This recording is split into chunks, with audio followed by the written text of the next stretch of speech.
এই টাকাটা পারফিউম মেরে দিই, তারপরে ভাই এটা তুললে আমি টের পাবো কোথায় টাকা রাখে। আলতু করে এখানে রেখে দিয়ে আমি এখান থেকে কেটে পড়ি। হ্যাঁ ওইটা টাকা দেখা যায়, কেউ এখানে ফেললো, যাই যাই যাই খুঁটে নিয়ে আসি। ও কেউ দেখিনি, যাই টাকাটা রেখে দি। আরে ঘ্রাণটা কোন দিকে যাচ্ছে, সেদিকে যাই।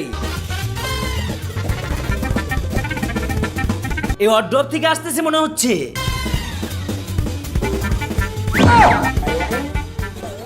আরে এই ডিক্সাই তো ভাই সব টাকা পেয়ে গেলাম, আমি এই টাকা দিয়ে সব বিটিএস এর অ্যালবাম কিনে ফেলবো।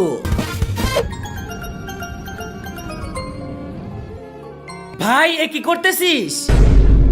আরে বোন ইনস্টাগ্রামে যে পানিতে হলুদদার ট্রেন চলতেছে না, সেটা করতেছি। ইনস্টাগ্রামে রিলস বানিয়ে ছাড়বো আর ভাইরাল হয়ে যাবে। দাঁড়া তুই, আমি মাকে বলে দিচ্ছি, তুই সব বলতে শেষ করে ফেলেছিস। বোন না, তুই মাকে বলিস না, একটা কাজ কর, তুই বিটিএস এর কার্ডগুলো রেখে দে। এটা আমি আমার গার্লফ্রেন্ডের জন্য কিনেছিলাম, কিন্তু সমস্যা নেই, তুই এটা রেখে দে। এই কি করতেছিস তুই? আরে মা, আপনি তো অনেকক্ষণ ধরে হলুদ খুঁজতেছিলেন তাই না? ওই দেখো ওটা পানিতে দিয়ে নষ্ট করতেছে।